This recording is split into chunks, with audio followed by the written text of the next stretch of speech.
Right now, as you're watching this video, there's an organization that 190 countries belong to. An organization that can influence entire economies with a single decision, dictate policies that affect billions of people, and quite literally shape the future of nations. And here is the thing that makes people uncomfortable. Most of us have never really looked into how it actually works, or who is pulling the strings behind those closed doors. Now, before you click away thinking this is just another conspiracy theory video, I want you to stay with me, because what I'm about to show you is going to challenge everything you think you know about how our world is really governed. We're not talking about lizard people or secret societies meeting in dark rooms. We're talking about something far more real, far more documented, and honestly, far more disturbing because it's hiding in plain sight. See, there's this assumption we all grow up with that countries are independent, that governments make their own decisions, that democracy means the people have the power.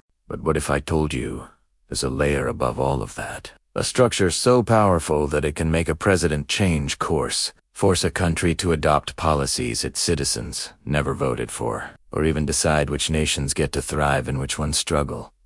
And the craziest part, it's all perfectly legal. It's all out in the open. We just don't talk about it.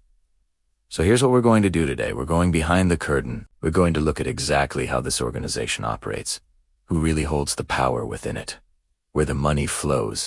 And most importantly, we're going to answer the question that everyone is afraid to ask. Is this a conspiracy theory, or is there actually a hidden power structure controlling our world? And I promise you, by the end of this video, you're going to see global politics in a completely different light. Because once you understand how this system really works, you can't unsee it. Let's start with the basics.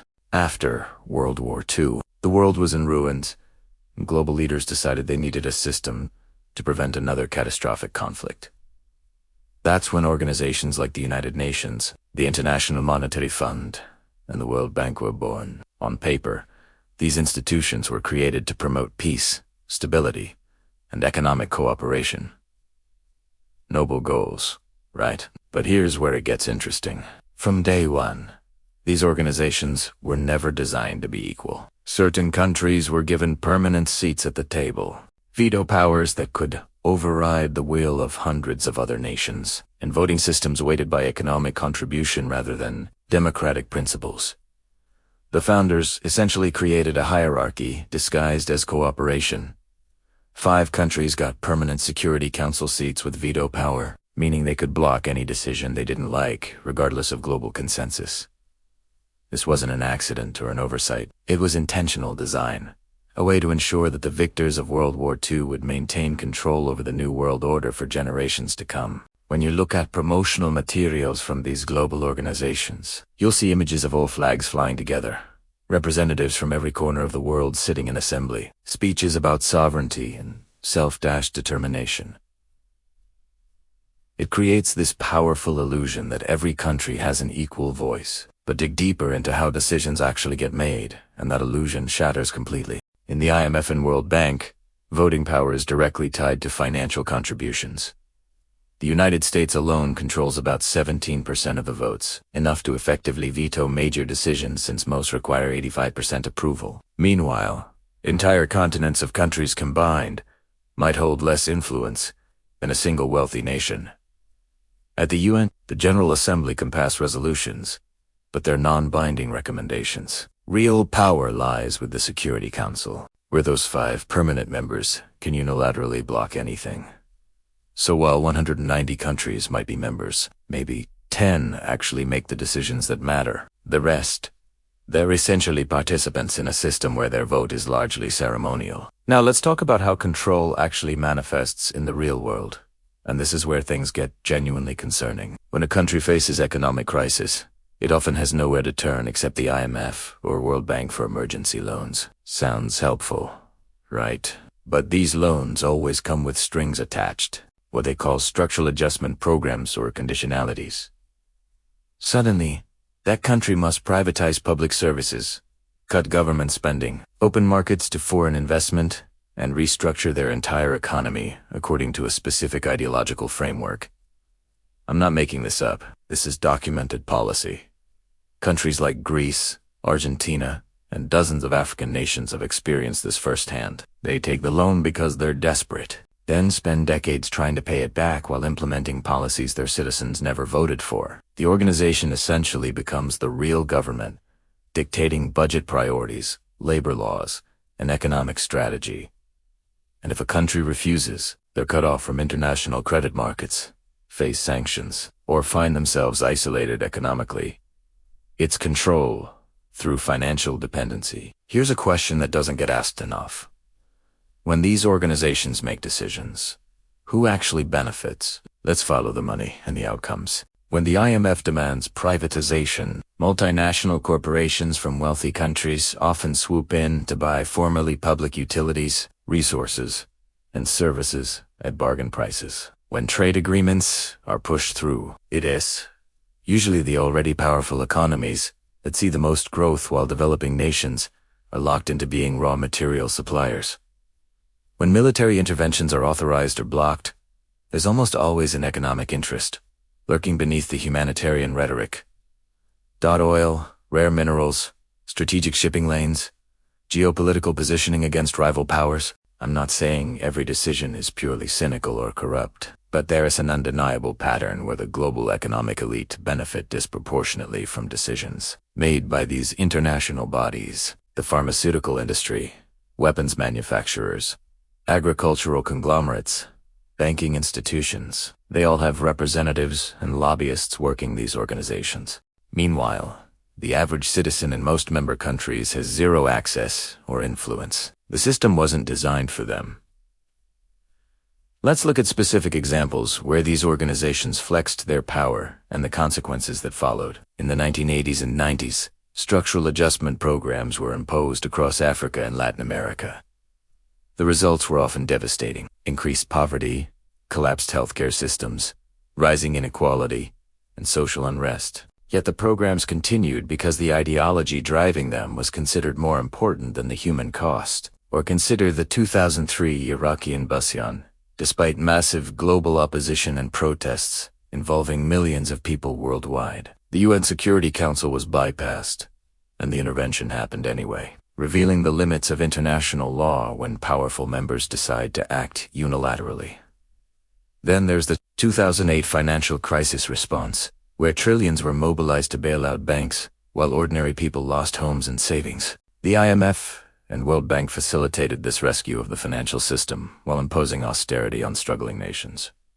Each case reveals the same pattern. When push comes to shove, these organizations serve the interests of the powerful, not the principles they claim to uphold. Now we need to address the elephant in the room. There are wild conspiracy theories about these organizations, claims about shadowy cabals, new world orders, and deliberate population control schemes. Let me be clear.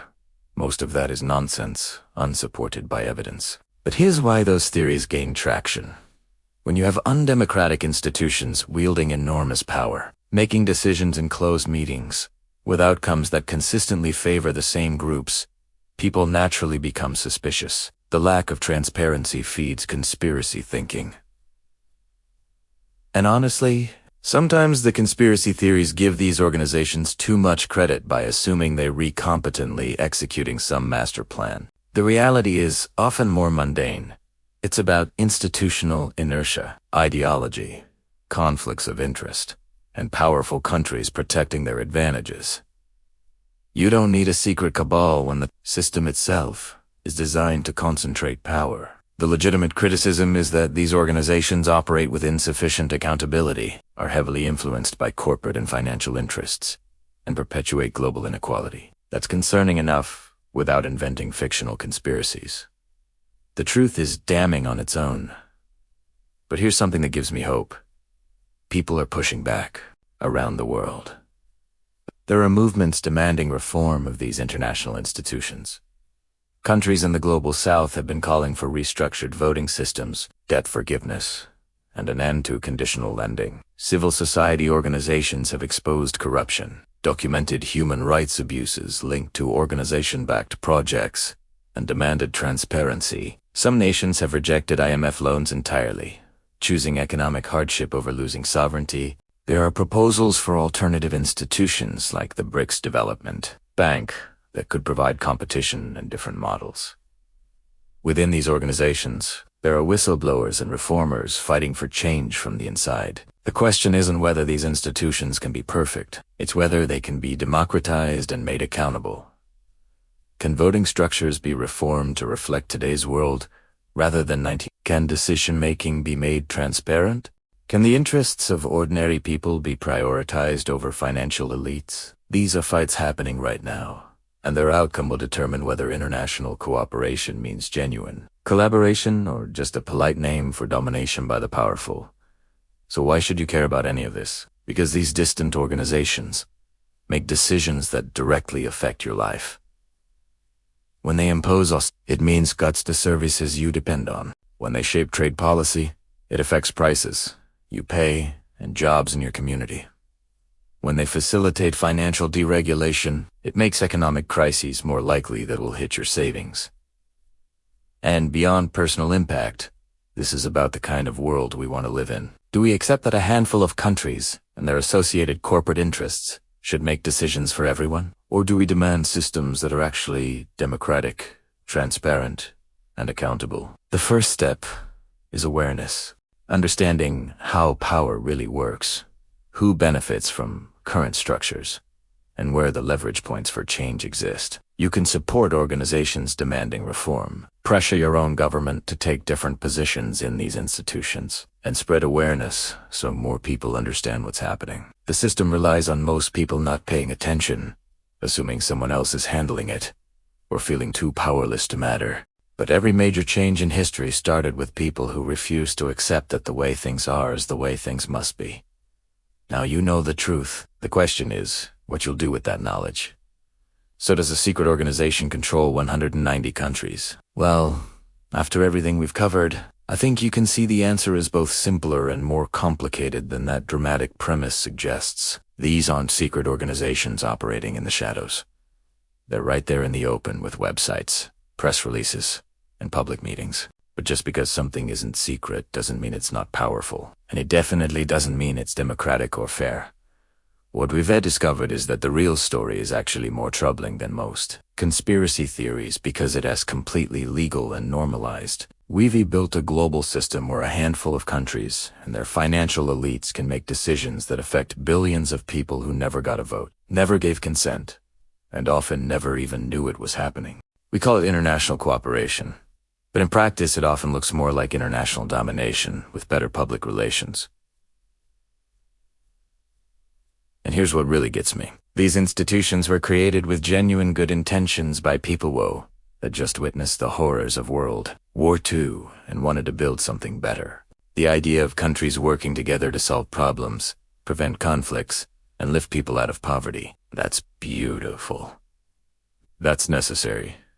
We absolutely need global cooperation to tackle challenges like pandemics, climate change, and economic instability. The problem isn't international institutions themselves. The problem is who controls them, whose interests they serve, and how little accountability they have to the people they affect. The truth is, these organizations are like any human institution.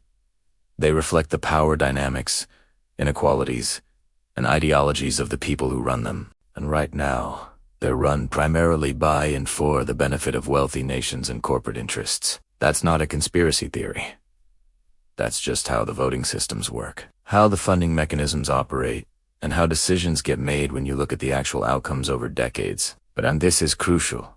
None of this is inevitable or unchangeable. These are institutions that humans created, which means humans can reform them, restructure them, or if necessary, replace them with something better. The resistance movements we talked about, the calls for reform, the alternative institutions being built, these show that people around the world aren't just accepting the status quo. They're fighting for something more democratic, more just, and more truly cooperative.